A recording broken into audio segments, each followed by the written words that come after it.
ओम शांति। आज का रात्रि क्लास है 26 जून 1968।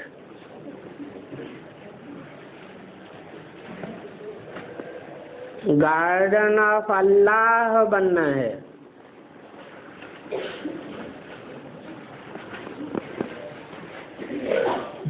अल्लाह किसे कहा जाता है?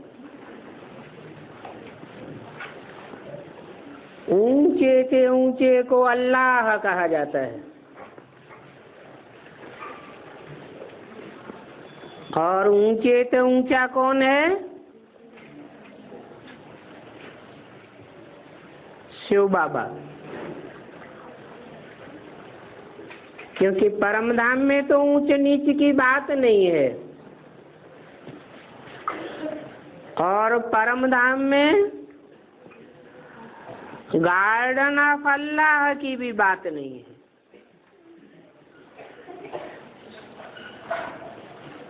नई सृष्टि का फाउंडेशन पड़ता ही है गार्डन ऑफ अल्लाह से।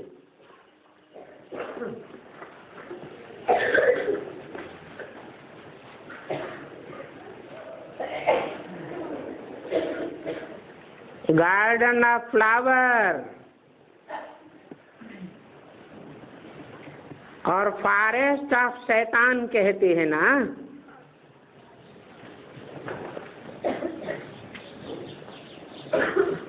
शैतान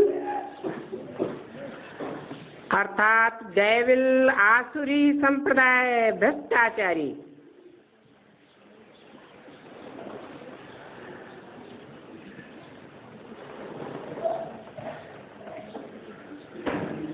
ये अक्षर सभी एक से होते हैं, परंतु ये तो तुम ही समझते हो कि भ्रष्टाचारी और श्रेष्ठाचारी किसको कहा जाता है।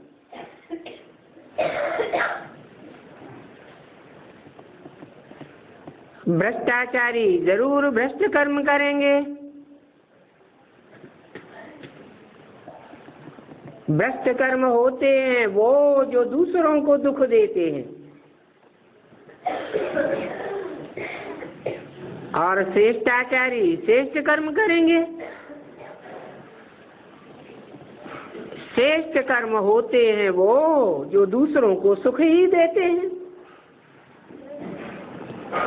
और अल्पकाल का सुख नहीं,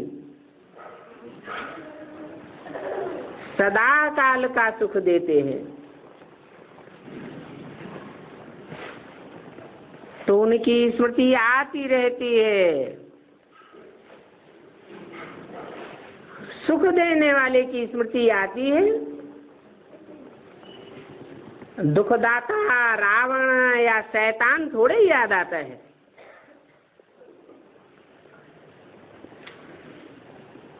ये बातें सिर्फ तुम ही जानते हो, और पहले तो कुछ भी नहीं जानते थे। जंगली जानवर थे। इस पढ़ाई में और उस पढ़ाई में रात दिन का फर्क है।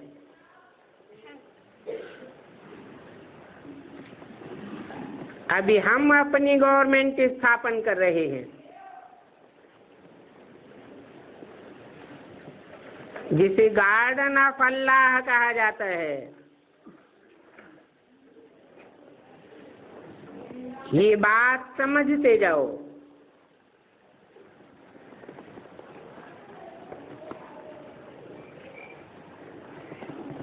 तुम युक्ति से कोई को भी मखमल की पादर लगा सकते हो,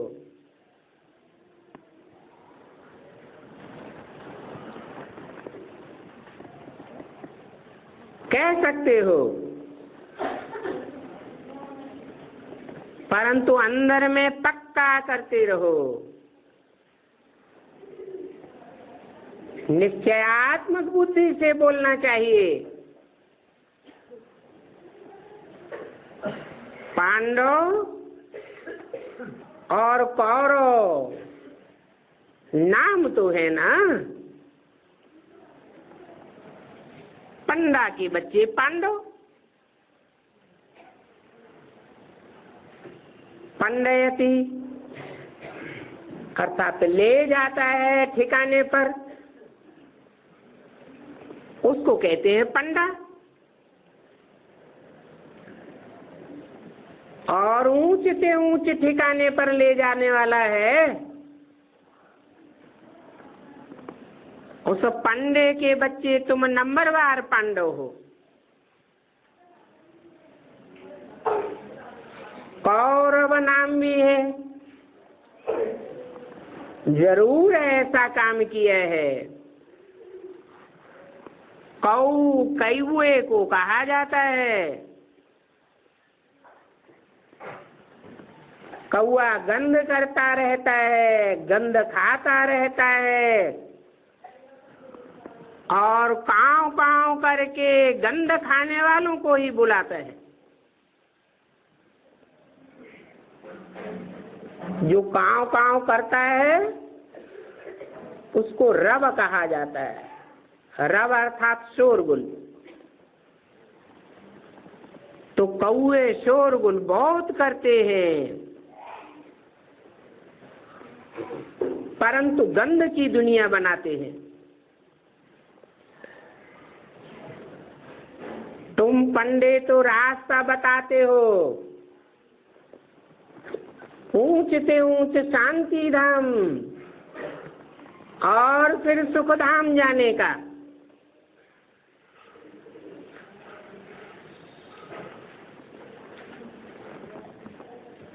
शांति धाम ले जाते हो ना,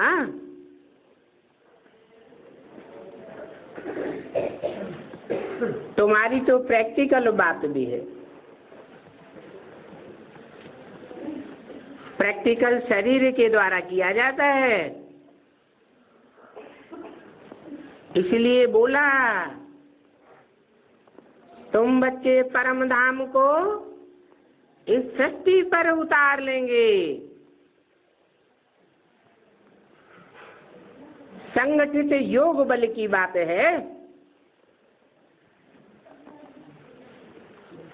तो सच्ची यात्रा वो है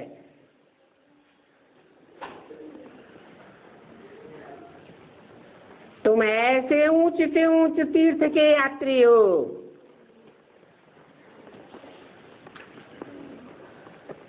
तीर किनारे को कहा जाता है,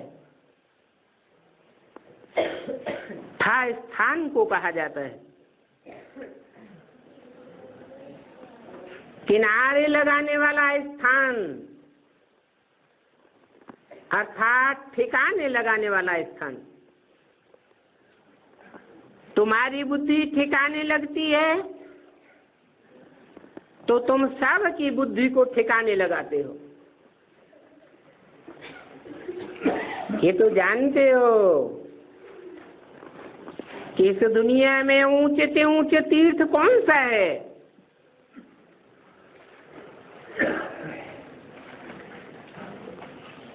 भारत में तीर्थ तो बहुत माने जाते हैं। मुसलमानों के भी तीर्थ हैं, क्रिश्चियंस के भी तीर्थ हैं, परंतु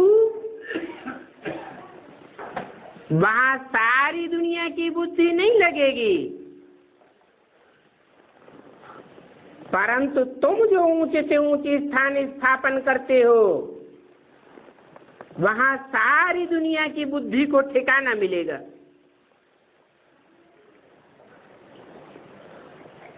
तो वह ऊंचे से ऊंच तीर्थ स्थान,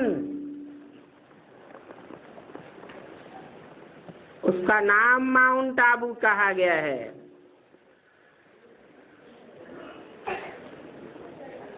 जहां दिलवाड़ा मंदिर यादगार भी बनी हुई है।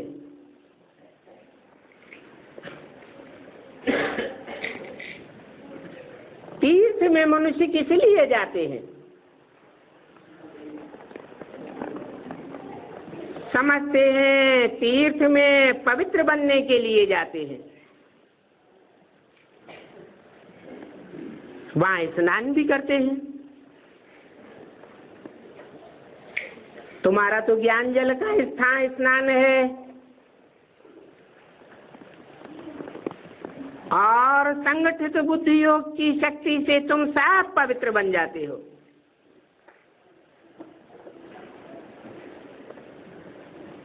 शास्त्रों में भी लिखा है, संगौ शक्ति कलौ युगे, कलयुग में संगठन की शक्ति बहुत काम करती है और तुम्हारी तो प्योरिटी की यूनिटी है, सच्ची यूनिटी तुम्हारी है। वाइब्रेशन को भी बांध लेते हो, पवित्र दृष्टि से पवित्र सृष्टि बन जाती है। भक्ति मार्ग में तो गंगा स्नान करते हैं पवित्र बनने के लिए। गंगा जल को अमृत समझ करके पीते हैं।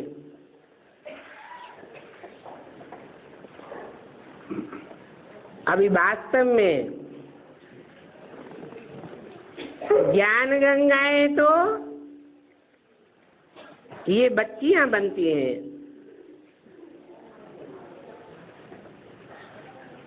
बच्चे बाप को याद करने का भी पुरुषार्थ करते रहते हैं,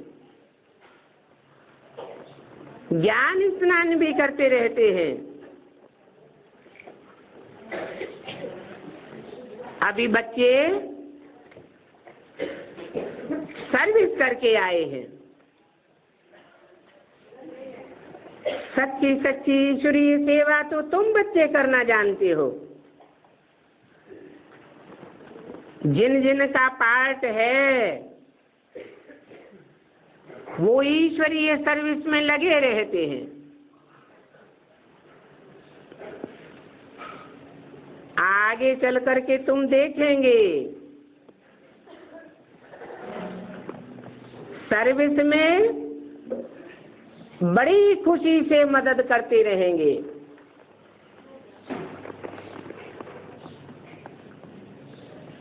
तुमको ऐसा महसूस नहीं होगा कि हमारी बात तो कोई सुनता ही नहीं, हमको कोई सहयोग नहीं देता। तो बाप आकर अभी बच्चों को धैर्य देते हैं।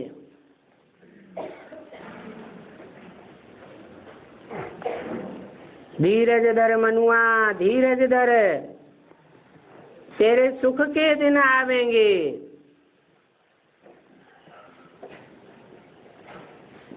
सारी दुनिया के लोग तुम्हारी बात सुनने के लिए बाध्य हो जाएंगे।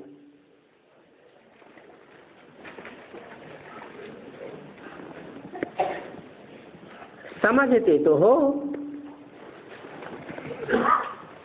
कि ये खेल ही दुख सुख का बना हुआ है।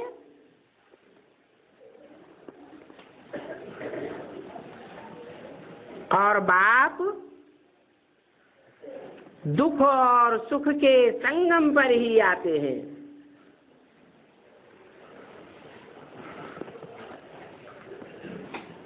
बाप आकर के सभी को सुखधाम शांति धाम का मालिक बनाते हैं।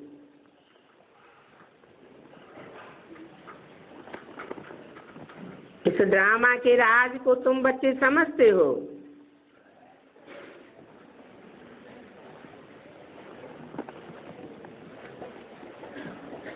कोई क्रिश्चियन लोग भी कहते हैं कि क्राइस्ट से 3000 वर्ष पहले दुनिया पैराडाइज थी।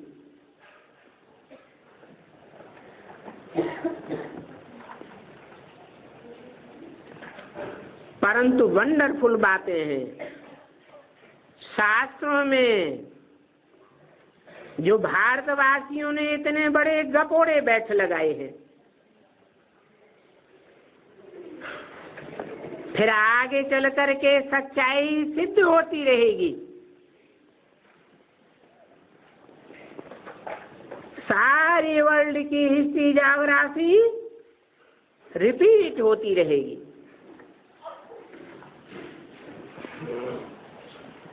तुम्हारे तो दिल में है कि हम इस दुनिया का चक्र कैसे लगाते हैं।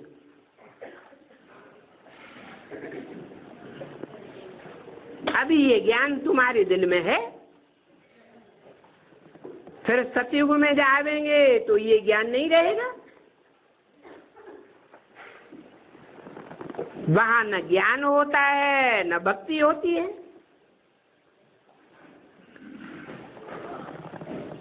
यहाँ बुद्धि में ज्ञान भी है तो भक्ति की बातें भी बुद्धि में बैठी हुई है।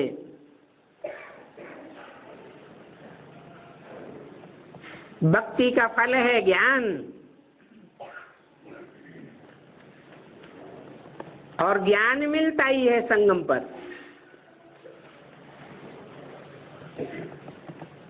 तो अभी बाप बच्चों को आप समान बनाए रहे हैं।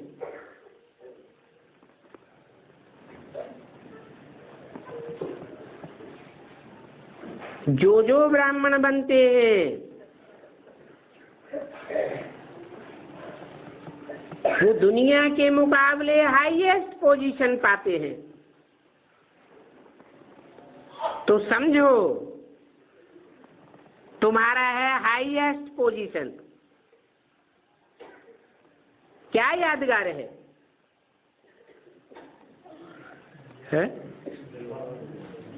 यादगार है आसमान के 9 लाख सितारे। कितनी हाईएस्ट पोजीशन है। जब विनाश होगा तो ये 9 लाख सितारे नंबरवार ऊंची स्टेज में ज्ञान की चमक मारते रहेंगे सारी दुनिया के सामने। तो तुम्हारा पोजीशन देवताओं से भी हाईएस्ट है।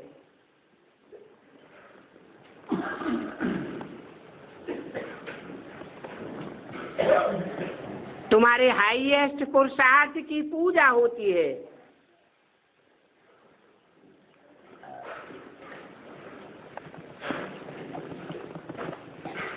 पूजा प्योरिटी की होती है।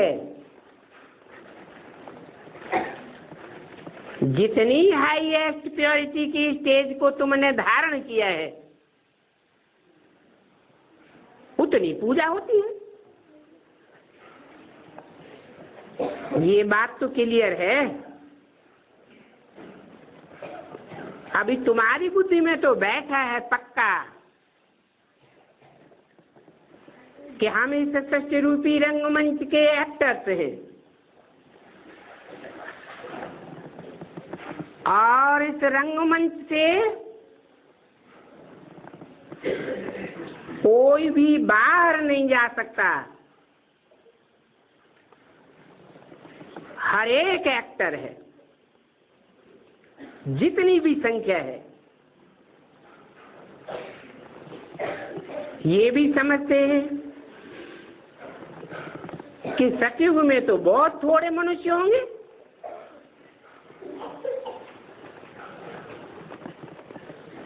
उसका नाम ही है सत्ययुग। सतो प्रधानता का युग है ना।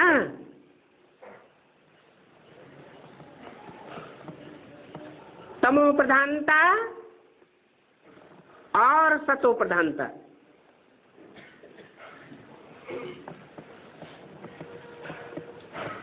सतो प्रधान बीज रूप स्टेज में बनते हो। बीज को सार कहा जाता है। बीज जब विस्तार को पाता है, वृक्ष बन जाता है, तो विस्तार में से सार निकल जाता है। जैसे आज की दुनिया में सच्चाई दिखाई नहीं पड़ती,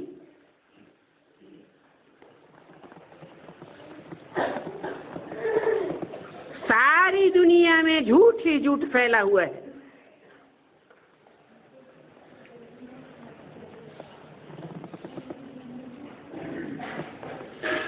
आगे तुम और भी समझते जाएंगे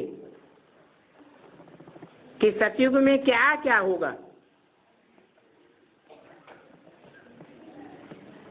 फिर भी वहां राजधानी तो होगी ना।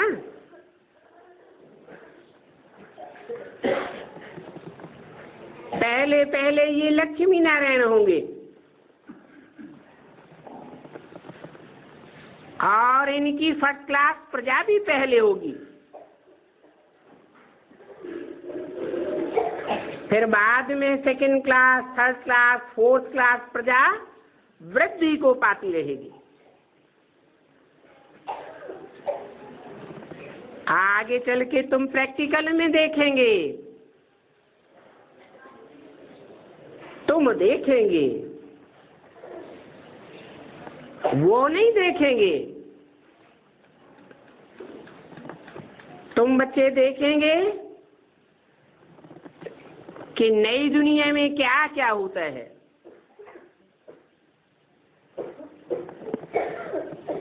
अभी तुम मीठे मीठे बच्चों को बहुत अच्छी नॉलेज मिल रही है।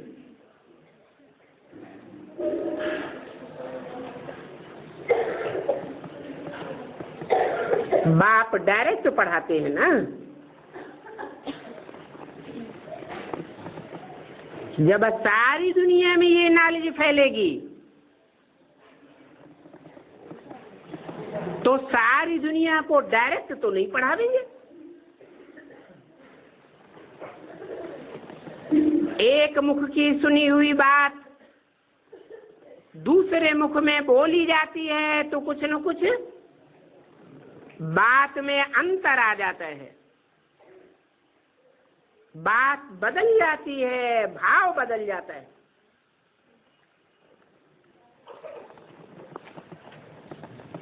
तो तुम समझते हो कि हमको तो बहुत ऊंची अच्छी नॉलेज मिल रही है। दुनिया वालों को तो ये नसीब नहीं होने वाला है।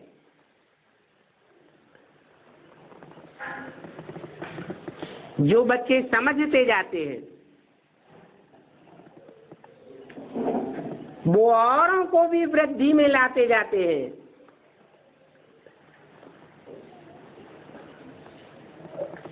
बल और कुछ नहीं समझे, भगवान तो जान जाते हैं ना। पक्का बुद्धि में बैठ जाता है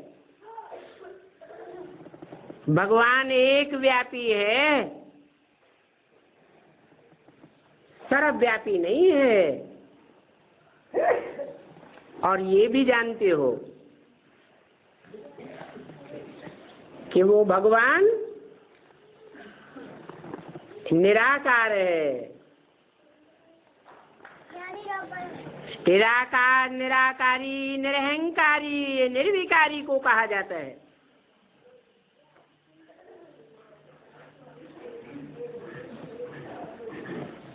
पहले पहले जब हम परमधाम से आए थे तो हम भी निराकार थे।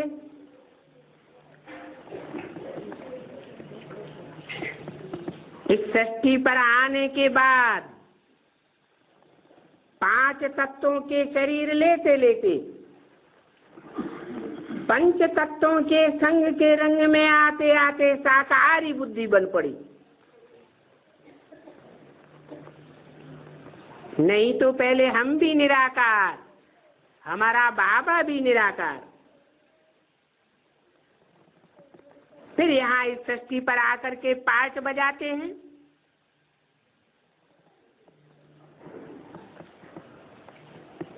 तो कोई भी आवे, बोलो ये नॉलेज जो हम आपको सुनाते हैं,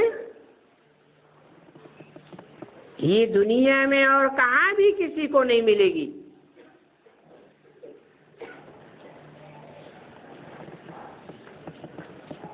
ये नॉलेज की शुरुआत दिव्य दृष्टि से हुई है।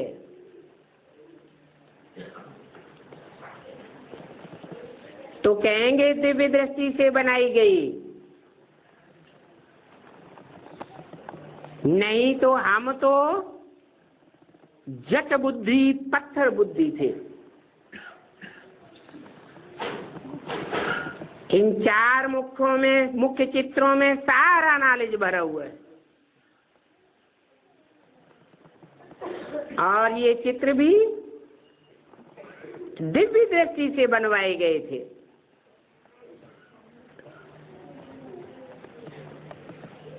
ये ब्रह्मा भी पत्थर बुद्धि था, भी क्यों लगा दिया?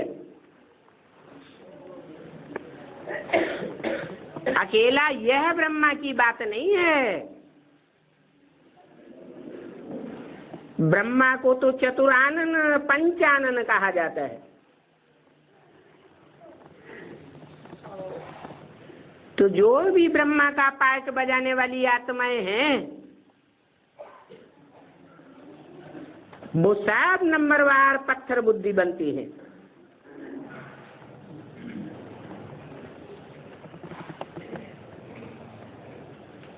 इनमें बाबा ने प्रवेश किया है।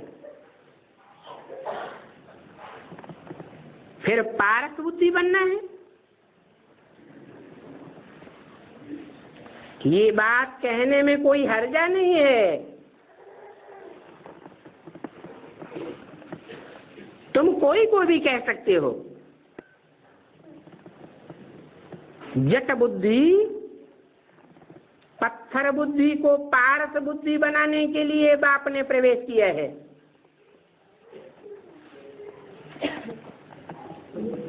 क्योंकि जानते हो कि श्री श्री 108 तो बाप ही है ना।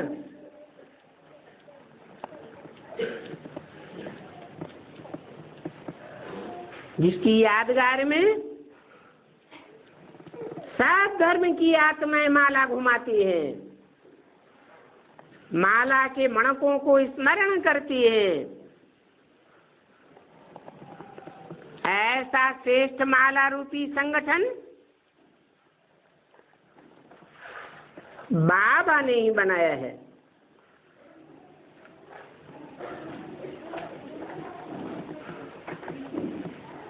सच्चाई तो सच्चाई है, और सच्चाई को हर जगह लिखने की भी क्या दरकार है। तुम तो पढ़ते रहते हो, जानते हो।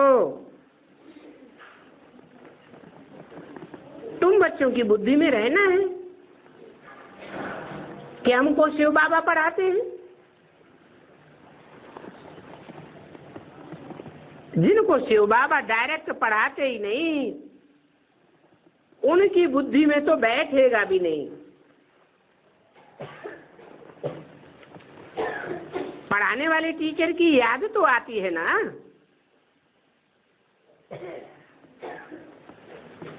तो तुमको तो शिव बाबा को ही याद करना है। चाहे बाप के रूप में याद करो, चाहे टीचर के रूप में याद करो,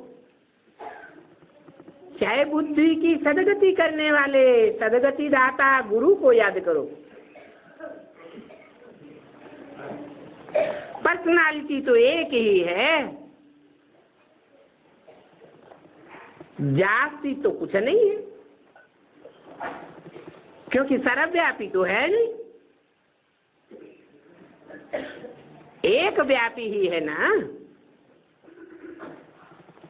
तो सब बच्चों को यही बात पक्की कराओ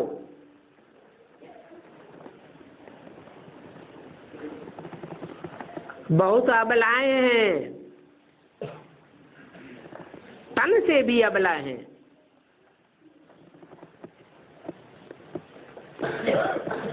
परिवार की पालना में मन बुद्धि भी बिखर गई, मन से भी अबलाएं हैं, बुद्धि से भी अबलाएं हैं। उनको भी पक्का कराओ और कुछ जास्ती मेहनत नहीं देते हैं, सिर्फ बाप को याद करो। एक को याद करने में मुश्किलात ही क्या है? जो चीज आंखों से देखी जाती है, कानों से सुना जाता है, इंद्रियों से अनुभव किया जाता है, वो याद तो आता है ना।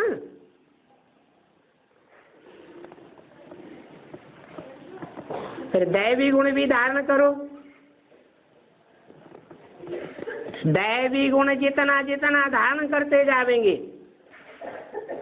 उतना तुम नंबरवार विश्व के मालिक बनते जावेंगे। तो बाप धैर्य देते हैं।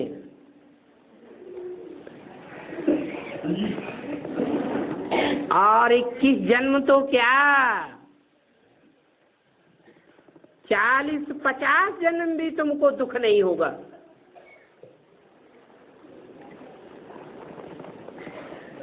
इक्कीस जन्म सतयुग त्रेता के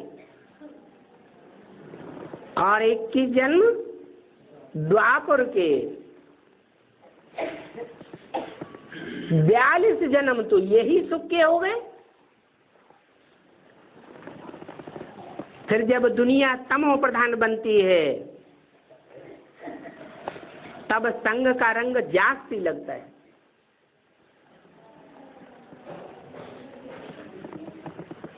अनेक धर्मों का फैलाव हो जाता है, तो बहुतों की बुद्धि भ्रमित हो जाती है संग के रंग से।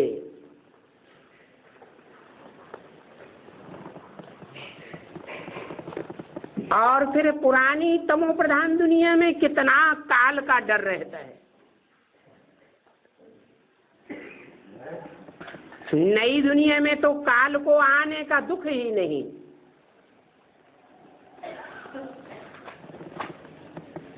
काल प्रवेश नहीं कर सकता, हुक्म ही नहीं है। वहां अकाले मौत होती ही नहीं। यहाँ तो इस दुनिया में कितनी ही अकाले मौत बढ़ती जाती है। जब दुनिया में विनाश बरपा होगा, बड़े बड़े भूकंप आवेंगे, तो कितनी ही अकाले मौत होगी। कितनी आत्माएं सूक्ष्म शरीर में भटकती रहेंगी।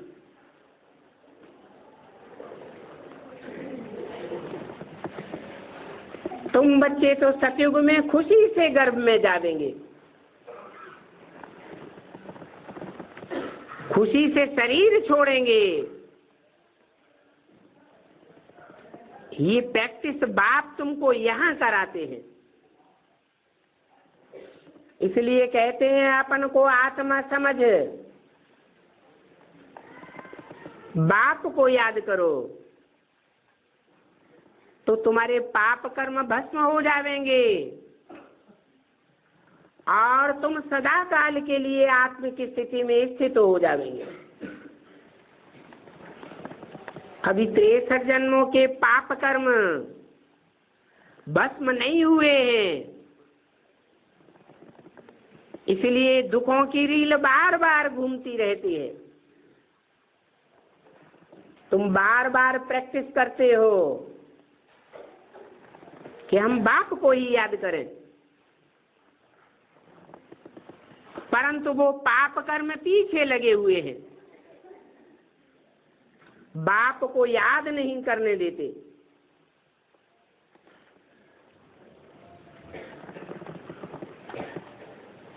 इस बाबा को तो खुशी है कि हम शरीर छोड़ करके जा करके बच्चा बनूंगा। कौन से बाबा को खुशी है? खुशी में बच्चों को भी खग्गियां मारते रहना चाहिए।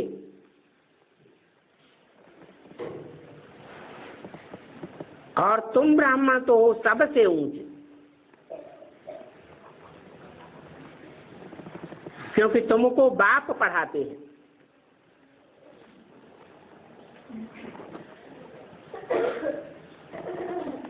इनको बाप नहीं पढ़ाते हैं। किनको? ब्रह्मा को बाप नहीं पढ़ाते हैं। पढ़ाते तो हैं, परंतु बाप के पढ़ाने की इनको अनुभूति अपने शरीर से नहीं होती। जब शरीर छूट जाता है तो पराये शरीर में प्रवेश करके अनुभूति करते हैं, जिसकी यादगार भक्ति मार्ग में महाकाल और महाकाली के मस्तक पर चंद्रमा दिखाया जाता है।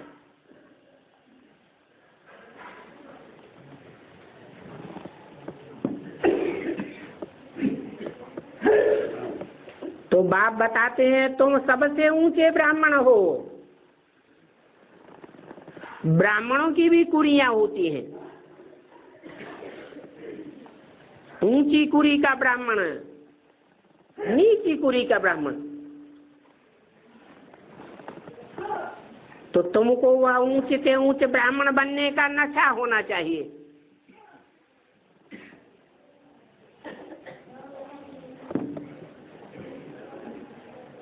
नशा तो होना ही चाहिए, क्योंकि बाप आकर के तुम्हारा आज्ञाकारी सर्वेंट बना है। खुद कहते हैं बच्चे, I am your most obedient servant.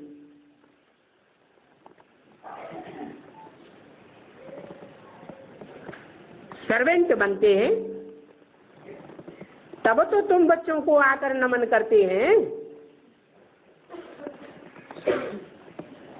नमन करना माना सर झुकाना।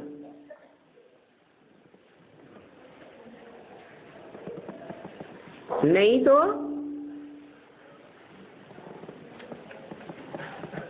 उस दुनिया में तो टीचर और गुरु अपने को कितना बड़ा समझते हैं।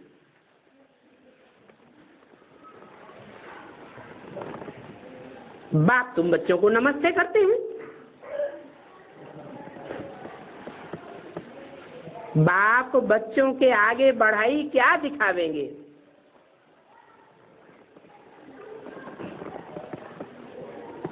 परंतु अभी कितनी बड़ी स्थापना होती है।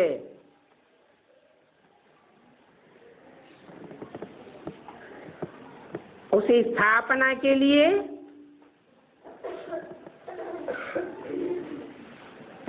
शिव बाबा को फिकरात होगी।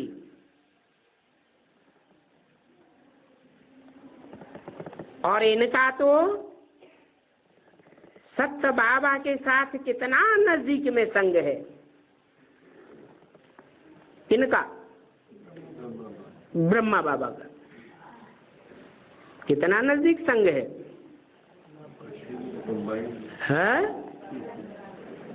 सर पे ही चढ़े बैठे दिखाया गया है।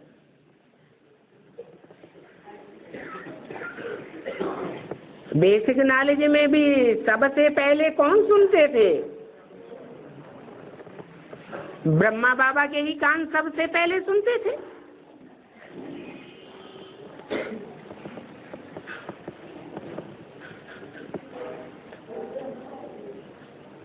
अनेक बार ये स्थापना का कार्य इन्होंने किया है।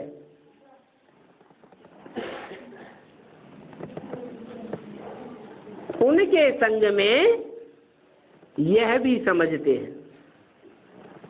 किनके संग में? उनके कह करके दूर किसको किया? जो मनुष्य सृष्टि का बाप है, बाप समझदार को कहा जाता है, बच्चा बुद्धि बेसमझ को कहा जाता है। परंतु बोला कि उनके संग में ये ब्रह्मा बाबा भी समझते हैं, आगे पीछे। ये तो कॉमन बात है।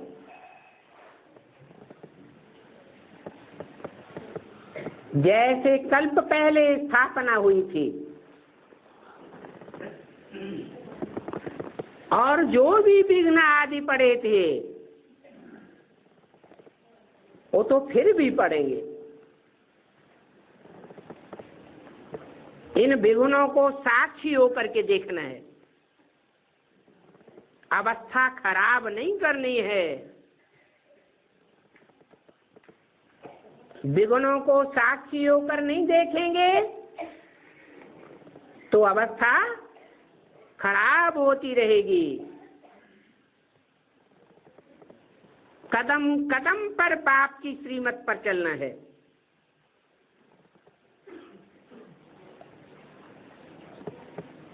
किसकी मत पर? बाप की श्रीमत पर चलना है। ऐसे नहीं कहा कोई दूसरे की मत पर चलना है।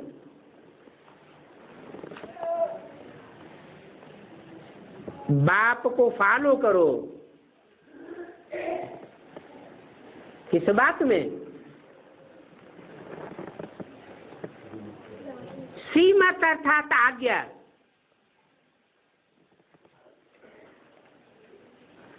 आज्ञा को फॉलो करना है। बाकी कर्मों में बाप ने ब्रह्मा के द्वारा जो पार्ट बजाया है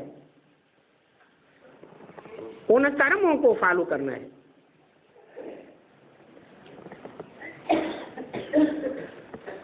इसलिए बाप कहते हैं मेरे को याद से फॉलो करना है। बाकी एक्टिविटी से जैसे यह कर्म करते हैं उन कर्मों को फॉलो करो। कौन कर्म करते हैं? ब्रह्मा बाबा जैसे एक्ट करते हैं उन एक्ट को फॉलो करो। उल्टा नहीं कर देना। क्या कि एक्ट में फॉलो करना बाप को शुरू कर दो और डायरेक्शन ब्रह्मा के मानना शुरू कर दो। ये माता पिता का परिवार है।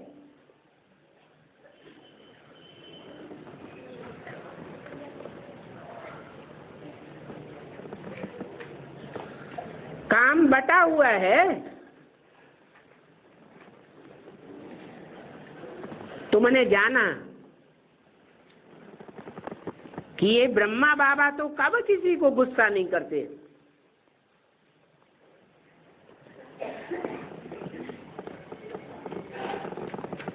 तो गुस्सा करना ये भी कर्मेंद्रियों की एक्ट हुई ना। ज्ञानेंद्रिय की भी एक्ट हो जाती है। आंख है ज्ञानेंद्रिय। कोई गुस्सा करता है तो आंखें लाल लाल हो जाती है।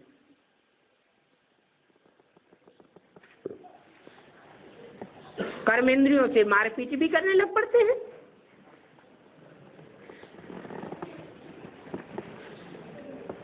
यह तो किसी को नहीं मारता।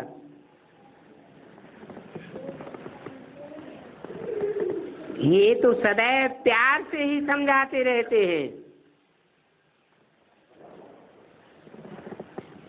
सदैव बच्चे बच्चे कह करके मुख से प्यार ही करते रहते हैं।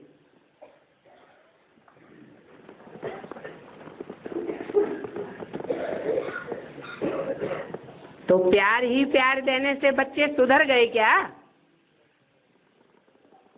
सुधर गए हैं?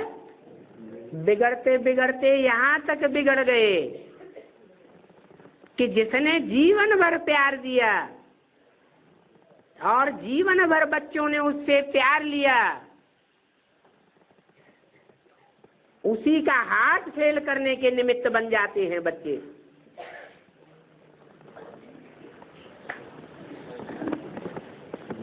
फिर कैसे सुधार होगा?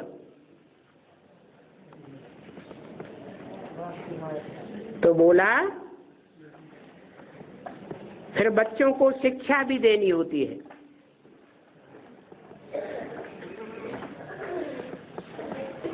बाप शिक्षा भी देते हैं, तब सुधार होता है। अच्छा, बच्चों को गुड नाइट और नमस्ते।